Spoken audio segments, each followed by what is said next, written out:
Hello everyone, and welcome to our brand new 2D character creator mini-series.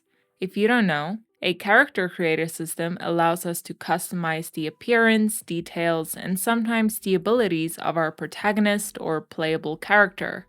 In the character creator system that we are going to create in Godot 4 and GDScript, we will be able to change the body, skin tone, hairstyle, hair color, outfit, accessory, and as well as the name of our 2D character.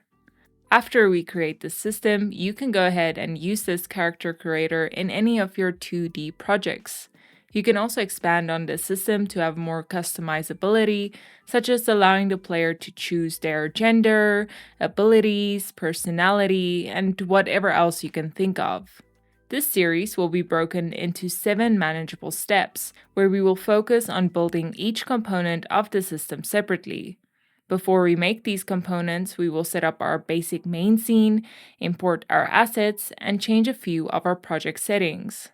After we've done that, we will start building out the components of our character creator.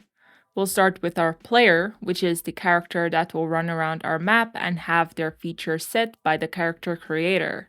Then we'll create a global script which will manage our features and hold our arrays for our possible bodies, hairstyles, outfits, accessories, and colors.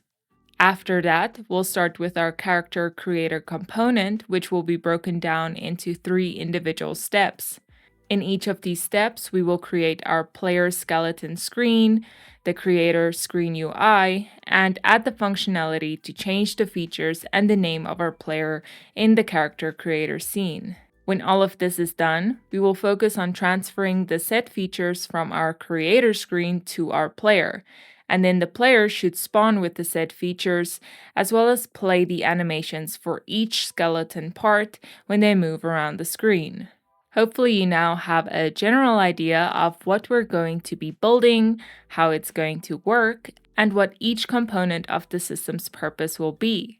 You can find the link to this Excalidraw board in the description box below if you want to go over it, or if you just want to use it for your own project.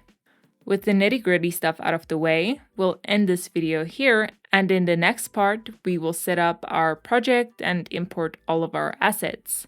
Thank you so much for watching, and I hope to see you in the next one.